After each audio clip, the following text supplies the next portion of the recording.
नमस्कार। प्रारंभ पर आप सभी का स्वागत है। मैं अवनीश। रोज की तरह दिन के इस पहले वीडियो में हमारे साथ एक बार फिर है व्यालोक जी। व्यालोक जी का स्वागत सत्कार दर्शकों हम लगातार करते रहे हैं और अब मुझे लगता है कि प्रारंभ के इस मंच पर हम दोनों इस औपचारिकता से आगे आ चुके हैं, इसलिए जितनी जल्दी हो सके उतनी जल्दी हम आपके पास आना चाहते हैं। और आज क्या लेके आए हैं? आज लेके आए हैं विदेशी यानी ब्रितानी राहुल की इंडियन सिटीजनशिप। जी हाँ, हालांकि हमारे यहाँ एक स्वनामधन्य व्यक्तित्व है सुब्रमण्यम स्वामी। उनके जरिए गाहे बगाहे न जाने किन दशकों से, हालांकि ये वही सुब्रमण्यम स्वामी हैं जिन्होंने अटल बिहारी वाजपेयी की सरकार एक वोट से गिरवा दी थी और उसका क्रेडिट भी खूब लूट लूट के ले गए। लेकिन कुछ तिलस्म तो है इस आदमी में कि नरेंद्र मोदी कैबिनेट में जगह नहीं पाए, लेकिन राज्यसभा में हालांकि इस समय वानप्रस्थ झेल रहे हैं, राजनीतिक वानप्रस्थ में है। सुब्रमण्यम स्वामी का नाम मैंने इसलिए लिया कि सोनिया गांधी, राहुल गांधी, उनके निजी कैरेक्टर, उनकी निजी हरकतें, उनकी नागरिकता, उनके पासपोर्ट, इन सारे लोग बातों को लेकर अगर हिंदुस्तान में किसी ने सबसे ज्यादा लहर लूटा है तो वो है सुब्रमण्यम स्वामी। लेकिन क्या हासिल कर सके, सवाल ये है। सुब्रमण्यम स्वामी ने दावे तमाम किए, लेकिन कोर्टों से वो अभी तक कोई हासिल जमा नहीं है उनके पास। इस बीच विघ्नेश शिशिर इन साहब ने राहुल की नागरिकता रद्द करने के लिए पीआईएल दाखिल की। वो पीआईएल इलाहाबाद हाईकोर्ट में, इलाहाबाद हाईकोर्ट में ये पीआईएल चल रही और अब इसमें एक महत्वपूर्ण चरण आया है। कांग्रेस सांसद राहुल गांधी के पास ब्रिटेन की नागरिकता है, ये प्रूव हो चुका है और अब ये किसी समाचार में या कोई स्वामी ये नहीं बोल रहे हैं। बोलने को तो प्रारब्ध के इसी मंच पर आपके बांग्लादेश के एडिटर शोएब चौधरी भी लगातार इस पर बोल रहा है। उनके ब्लेड्स ने लगातार चीजें सामने भी रखी हैं। लेकिन इसी 25 नवंबर को इलाहाबाद उच्च न्यायालय की लखनऊ बेंच ने इस मामले की फिर से सुनवाई की और माननीय न्यायालय ने भारत सरकार के होम मिनिस्ट्री यानी अमित शाह के डिपार्टमेंट से पूछा कि राहुल गांधी की विदेशी नागरिकता से संबंधित सबूत, दस्तावेज, जानकारी और वीडियो ये हम आपको दे रहे हैं। अब इस पर आपने क्या कार्रवाई की है, ये अदालत के जरिए विघ्नेश ने पूछा। और जरा शब्दों पर ध्यान दीजिएगा, आई एम कोटिंग, मैं कोट कर रहा हूं। और ऐसे मामलों में शब्द और विभाग यानी गृह मंत्रालय जैसा उच्च विभाग क्या कहता है व्यालोक जी, इसका बड़ा महत्व होता है। भारत सरकार के गृह मंत्रालय ने विघ्नेश को जो जवाब दिया है, जिसे वो हाईकोर्ट की लखनऊ बेंच में सबमिट कर चुके हैं, इस मामले पर कार्रवाई प्रोसेस में है, यानी प्रक्रिया के तहत कार्रवाई चल रही है। और अगला शब्द सुनिएगा, एक्टिव कंसिडरेशन में है, प्रोसेस में है और एक्टिव कंसिडरेशन में है। गृह मंत्रालय के प्रतिनिधि ने भारत सरकार के डिप्टी सॉलिसिटर जनरल सूर्यभान ने यह कोर्ट में सबमिट किया है, यानी इलाहाबाद हाईकोर्ट की लखनऊ बेंच में सब सॉलिसिटर जनरल ने भारत सरकार के गृह मंत्रालय की तरफ से ये कोर्ट में ऑन रिटन सबमिशन दिया है इस पीआईएल की सुनवाई के दौरान कि प्रोसेस में है यानी प्रक्रिया में है, और दूसरा एक्टिव कंसिडरेशन में है। इन दो शब्दों को अब हम डिकोड करेंगे और तब बताएंगे कि सड़क पर चिल्ला के सुब्रमण्यम स्वामी की तरह तमाम जिंदगी, मैं आरोप नहीं लगा रहा हूं, लेकिन हल्ला करने से हासिल नहीं होता, प्रोसेस में और एक्टिव कंसिडरेशन में होने से कुछ हासिल होता है। और अब यह कहा जा सकता है कि गृह मंत्रालय राहुल गांधी की दोहरी नागरिकता के मामले की जांच कर रहा है और चूंकि भारत का कानून दोहरी नागरिकता, दो पासपोर्ट रखने की अनुमति नहीं देता, तो ये एक्टिव कंसिडरेशन स्वीकारता है कि हां ऐसा है, उनके पास ब्रिटेन की नागरिकता है, ये स्वीकार कर ऑन रिकॉर्ड आ गया। और दूसरा एक्टिव कंसिडरेशन, तो ये बाय डिफॉल्ट उनकी भारत की नागरिकता बर्खास्त हो जानी है। व्यालोक जी, अदालत में इस सबमिशन के दो शब्दों को डिकोड करके कोई ये कहे कि नहीं साहब सनसनी फैला रहे हैं, लेकिन एक्टिव कंसिडरेशन और प्रोसेस, ये जो तकनीकी भाषा है जो कि कोर्ट में आई हो, कोर्ट बच्चों का खेल नहीं है साहब। यानी कि गृह मंत्रालय ने मान लिया पहले तो कि हाँ, दूसरा प्रोसेस में है, यानी वो कार्रवाई कर रहे हैं। और एक्टिव कंसिडरेशन का मतलब होता है कि गंभीरता से जल्दी कंसीडर किया जा रहा है। क्या कहेंगे आप? देखिए, ये मामला तो चल रहा है बहुत पहले से, लेकिन अभी जो ये गर्मी बढ़ गई है ठंड में, वो इसलिए कि 19 दिसंबर को इस पर फिर से फैसला होना है। और याचिकाकर्ता विघ्नेश ने गृह मंत्रालय के विदेशी प्रभाग को, विशुद्ध हिंदी में मैं बताऊं तो, एक विस्तृत अभ्यावेदन दिया है। यानी उसको जेनजी के लिए मैं कह दूं कि एक लंबा चौड़ा पूरा डिटेल्ड एप्लीकेशन दिया है। अभ्यावेदन, आवेदन, अभिजोड़ आवेदन, मतलब विशिष्ट चारों तरफ से जो आवेदन मजबूती से, यानी सारे तर्कों सबूतों के साथ, जिसमें गांधी की भारतीय नागरिकता रद्द करने का अनुरोध है। ये नहीं है कि आप हमें बताइए या कुछ कीजिए। विघ्नेश इस बात को लेकर सहमत हैं कि गांधी विदेशी नागरिक है। उसमें कहा गया है कि डबल सिटीजनशिप भारत में अलाउड नहीं है, तो आप इसकी भारतीय नागरिकता रद्द कीजिए। और ये जो एप्लीकेशन है वो 1955 अधिनियम की धारा 2(9) के नियमों और विनियमों के अनुसार, नियम 40 और 2000 नियमों की अनुसूची 3 के अनुसार प्रस्तुत किया गया। ये सब इसलिए बता दिया कि थोड़ा बहुत डिटेलिंग के लिए। 2009 में सरकार ने क्या किया था और 2009 में किसकी सरकार थी, ये भी ध्यान रखना चाहिए। केंद्र सरकार के उस अधिकार से संबंधित है जिसके तहत वह यह निर्धारित कर सकता है कि भारत के किसी नागरिक ने अन्य देश की नागरिकता कब, कैसे या कहां प्राप्त की है। और विघ्नेश ने यह अभ्यावेदन इसी तरह की जनहित याचिका के खारिज होने के बाद दिया है, जिसे पहले वापस ले लिया गया था। तो ये सामान्य चीजें नहीं चल रही हैं, पहले दिया गया, किसने दिया, फिर वो खारिज हुआ, इधर से सुब्रमण्यम स्वामी लगे हुए हैं। एक चीज तो तय है कि राहुल बाबा उर्फ राहुल विंची की नागरिकता में पेंच है। उनकी मम्मी जी ने शायद 24 साल या कुछ ऊपर नीचे हो सकता है, शादी के इतने साल बाद तक भारतीय नागरिकता नहीं ली थी। इटली में इनकी मौसी दुकान चलाती हैं। सारे इनके जितने भी खुलासे हैं शोएब चौधरी के, मुझे पूरी उम्मीद है कि आप उसको डालेंगे इसमें। और शोएब चौधरी ने जो खुलासे किए वो बहुत चौंकाऊ खुलासे इसलिए नहीं थे क्योंकि पत्रकारिता से जो जुड़ा हुआ है उसको ये पता है कि ये किसी एयरपोर्ट पर पकड़े गए, इनको छुड़ाया गया, तमाम चीजें, वो सब बातें आ गई। शोएब जी ने एक कमाल का काम किया है कि सब चीजों को एक जगह बाकायदा लाके खड़ा कर दिया, जिस पर कर्नाटक कांग्रेस ने कुछ कुछ करने की कोशिश भी की, लेकिन वो नहीं हुआ। आप कुछ जोड़ना चाह रहे थे जी? 24 दिसंबर को ब्लिट्ज वीकली बांग्लादेश के एडिटर शोएब चौधरी प्रारब्ध पर एक और धमाका करेंगे।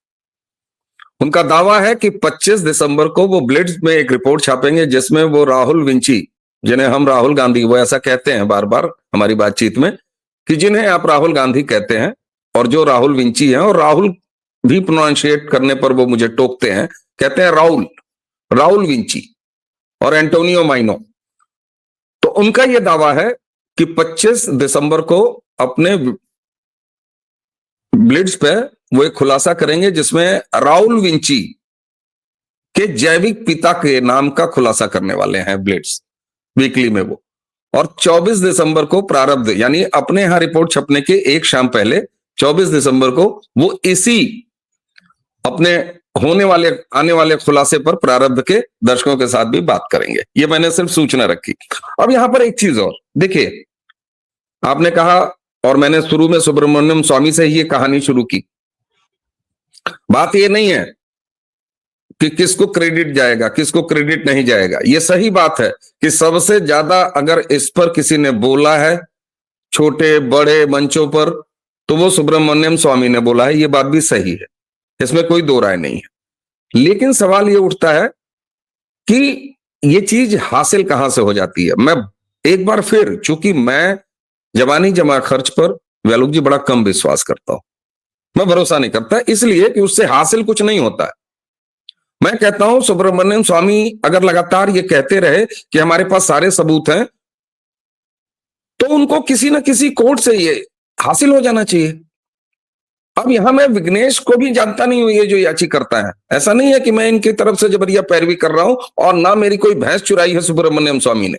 लेकिन सवाल यह है कि ये मुद्दा अगर दोहरी नागरिकता का, विदेशी नागरिकता का राहुल का है, जिसको सुब्रमण्यम स्वामी लगातार बोलते रहे हैं, तो ऐसे कौन से पेपर उन्होंने सबमिट नहीं किए और विघ्नेश ने कर दिए, जिस पर हाईकोर्ट की बेंच, लखनऊ बेंच ने ये ऑर्डर कर दिया। और एक चीज और, ये जो प्रोसेस में है और एक्टिव कंसिडरेशन, ये होम मिनिस्ट्री के बिहाफ पर भारत सरकार के deputy solicitor general Suryabhan Pandey ji ने कोर्ट में सबमिट किया है।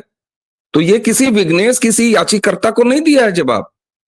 ये अब लीगल डॉक्यूमेंट का हिस्सा है और जिसमें भारत सरकार ने, गृह मंत्रालय ने ये एडमिट किया है। दूसरी, इससे ये साबित हो जाता है कि जो कुछ भी विघ्नेश ने वहां पर रखे हैं, पहली तो हाईकोर्ट में उन्होंने रखा, तो यानी कोर्ट ने उसका संज्ञान लिया, यानी कुछ वैलिड पॉइंट्स थे, वैलिड डॉक्यूमेंट्स थे, उन डॉक्यूमेंट्स में रखा। वो डॉक्यूमेंट कोर्ट में सबमिट है, आज नहीं तो कल वो पब्लिक डोमेन में आ जाएंगे, अभी लिटिगेशन में है, चलिए ठीक है। हालांकि अगर हम जबरिया सबसे तेज चैनल के मोड वाले होते तो मेरे पास है पड़े हुए, मैं दिखा सकता हूं, लेकिन नहीं, हम अदालतों का सम्मान करते हैं, इस देश की कानूनी प्रक्रिया और संवैधानिक मर्यादाओं का ध्यान रखते हैं। मैं लहर लूटने के लिए, कोई व्यालोक और ओनिश अपनी बातचीत में, मुझे 2 सेकंड लगेगा, मैं अभी स्क्रीन शेयर करूं और ये सारे डॉक्यूमेंट्स मेरे पास पड़े हुए हैं।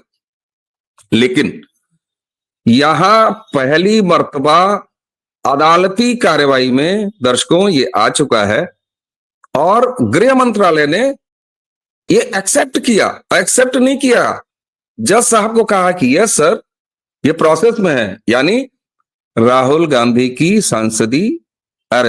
नागरिकता विदेशी वाली 2 पासपोर्ट, इसको मान चुका है कोर्ट में, और किसी जनता, किसी याचिकाकर्ता से नहीं, गृह मंत्रालय ने माना है और हाईकोर्ट को, यानी जज साहब को बता दिया है। तो ये अब कोई जबानी जमा खर्च नहीं है, ये कोई सपना नहीं है, वो कोई तिलस्म नहीं है।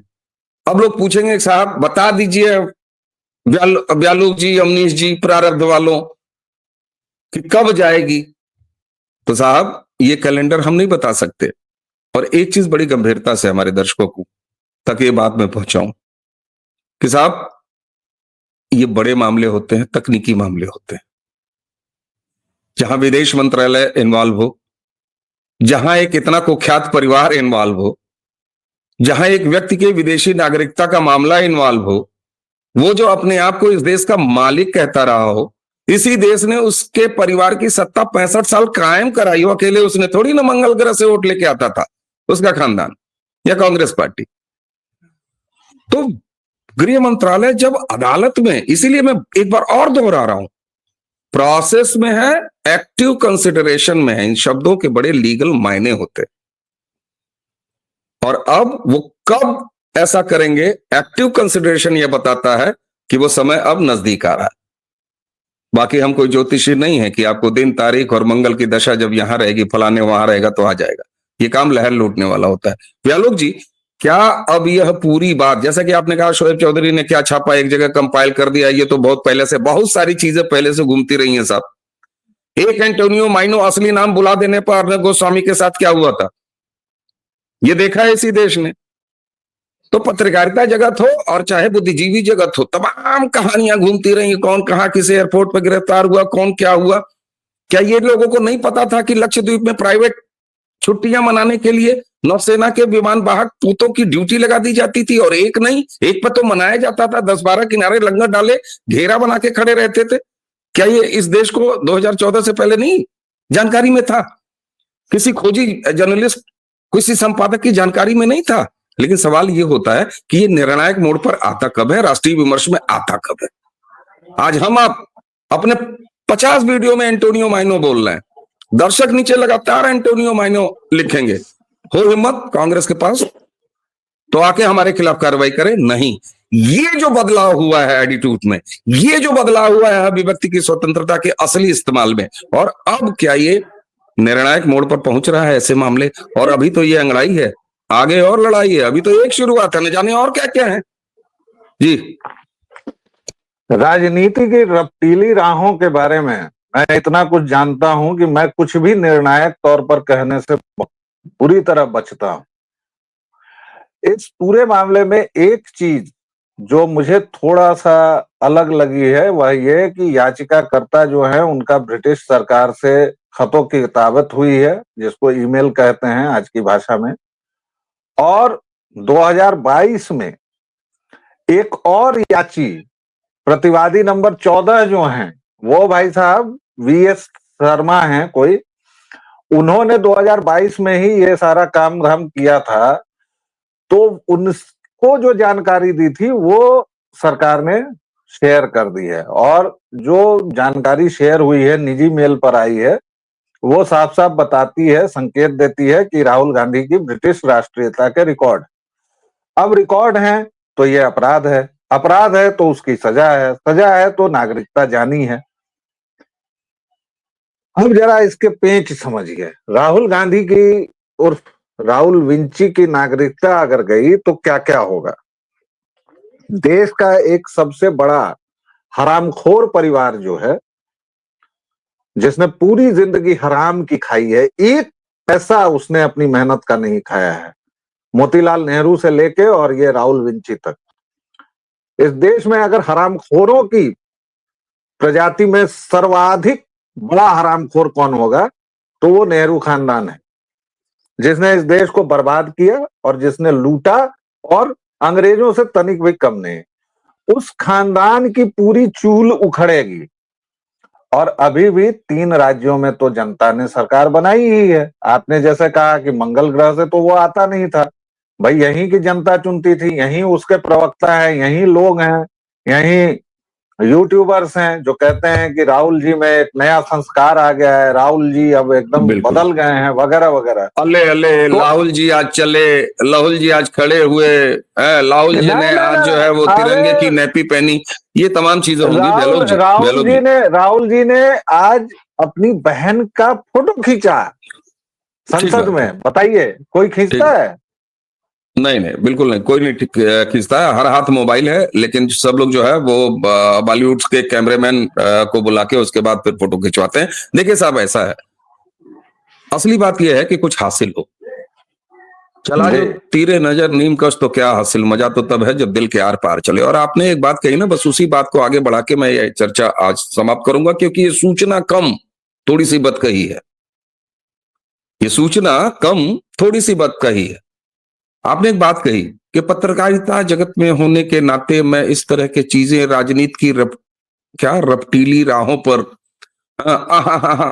करके, क्योंकि उसका एक इतिहास रहा है वैलोक जी, आप सही कह रहे हैं, हासिल नहीं होता रहा है।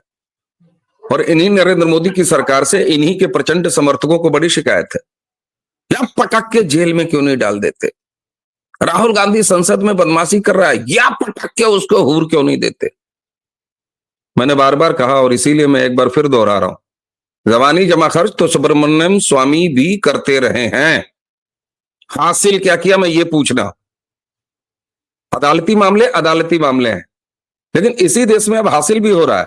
अब ये पता नहीं न्याय की देवी की आंखों से पट्टी हटने का कमाल है। जय हो चंद्रचूड़ महाराज की, अब रिटायर हो गए, आपका नाम लिया जा सकता है।